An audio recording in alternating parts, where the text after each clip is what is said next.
Hey Vault Dwellers, JV here, and today I'm sharing the update 1.0.2 patch notes for Fallout 76. Be sure to subscribe and hit the bell for more Fallout 76 videos just like this. As always, we're going to read through the update in its entirety, but if you'd like to do that yourself, link is in the description below.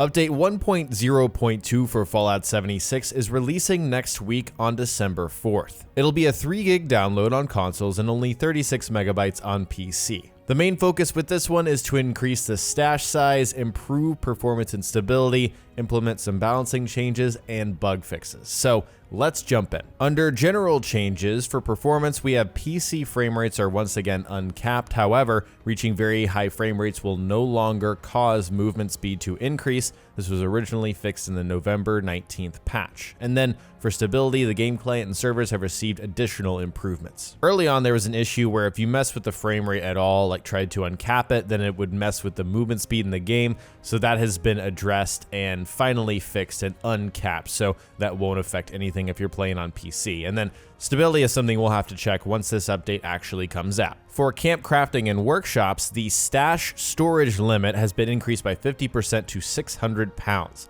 This is a conservative adjustment, and we plan to increase the cap further in the future once we've verified that this does not impact the stability of the game. Finally, we're getting this storage increase. This is great. This is what a lot of people wanted, and I believe this will just improve the enjoyment of the game. You won't have that issue where you hit a wall with your stash limit, suddenly you just don't have enough room because of all the junk you've stored or the items that you want to wait to use at a later level. 600 is certainly conservative. The number that I've thrown out there is 1,000. I think 1,000 is plenty of room, and that should allay a lot of the issues that people are having. However, I think the way that this game runs and stability is most important. So when this update drops, we really need to make sure that this doesn't make the game play worse. I mean, it's a technical nightmare right now, so really crossing my fingers for that. For balancing, the XP rewards for killing high-level creatures has been reduced. For bosses, there's an issue affecting the loot. Now you should consistently receive 2 to 4 items instead of a lot more. And then finally, automatic weapon damage has been increased by approximately 20% across the board. First, on the reduce XP, this does make sense. If you guys weren't aware, there are some creatures that'll net you like 400 XP every single time you kill them. If you're able to kill them consistently, it's a really easy way to level up a ton, especially at higher levels, so that's been balanced out. As for boss loot, you guys know there is so much loot dropping from those crowned enemies. That's going to be more appropriate now. Then the auto weapon damage is actually nice. I wasn't expecting anything like this, but automatic weapons are certainly not as good as non-automatic, and that's pretty much been the case since Fallout 4. It does feel like some change needs to be made because you're just at a disadvantage if you're not using a non-automatic weapon. For PvP changes, now when you hit another player with a cryolator, it applies those status effects based on how many times they're hit, and the duration of the movement speed reduction of these effects has been significantly decreased. It's weird that they took out the numbers, but before it was like 2 or 3 hours, now it's only 30 seconds. That was used as a sort of exploit or griefing method where you could literally shoot anyone, no matter if you were engaging in PvP combat or not, and they would be frozen or chilled for hours, and so that won't happen anymore. On to bug fixes. This is for stability and performance. On consoles, there's an issue where you would go into an infinite loading screen when you signed out of your console while playing 76. That won't happen anymore. And then there was a crash when you would send multiple team invites immediately after exiting 76 to a player who is not a friend. Won't happen anymore. For general bug fixes, there is a power armor glitch where it would prevent you from exiting your frame. That doesn't happen anymore. And then flipboards inside of nuke silos would display portions of launch codes too soon after they were reset for the week. That has been updated. I wasn't personally affected by the power armor glitch, but I know many people were. One of my buddies was as well. So I'm glad this is being addressed, and they actually mentioned additional issues with that. So maybe we'll see in the next patch after this one that they fixed more of those. For camp workshop and crafting fixes, now when you move your camp, this will also put those standalone items into your stored tab. You won't lose them. And I know a lot of people were running into that issue. Glad that's fixed. For workshops on PlayStation 4, now you won't have those floating wires in midair when you're attempting to connect them. And then for turrets, they won't become invisible if the player is not present at their camp when the turrets are destroyed, so you'll be able to see them if you need to repair them. There's a single fix for perks, and that's when you rank up a perk card, you'll no longer see a duplicate card appear. This was something I was seeing like around launch day and launch week, although I didn't see it anymore after that point.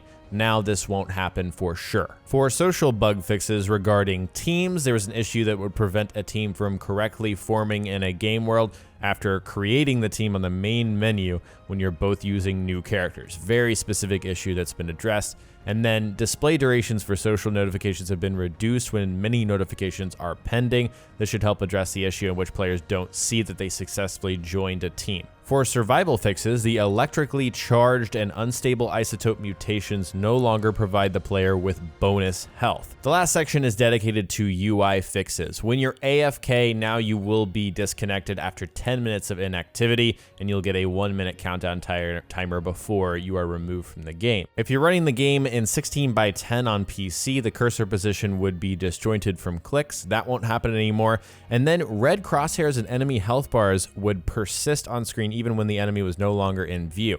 This is something that I couldn't put my finger on, but there was certainly an issue, and it's been there ever since the beta, so I'm glad that's been addressed. In languages that don't have their own localized voiceover, now you'll see subtitles and English voiceover show up correctly.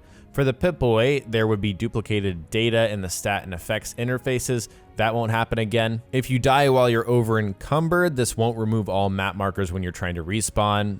For example, you could only go to 76. That has been addressed. And then finally, objective notifications for quests will no longer appear for interactive quests immediately upon connecting to a new world. That is something that I've noticed. Yeah, it was just annoying. That's been addressed. Obviously, with each of these updates, it's good to see things are being fixed. That's important, right? If the game's improving, everyone should be happy. That being said, we're in such a unique situation right now. There's so much negative press and just general sentiment around the larger gaming community. Some issues in the game should be above other ones, and I don't know what the workflow looks like on their end, and maybe they're addressing things that are easier to fix first. But I'm genuinely surprised in a good way that Stash is being addressed this soon. But I've got to tell you guys, I'm a little worried about the stability of the game. It's something that Bethesda themselves have mentioned several times. They think it's going to be saved at 600, but it kind of feels like they're not 100% sure. We'll have to follow up on that next week when the patch is live. But I've got so many other issues and things that need to be fixed on my list.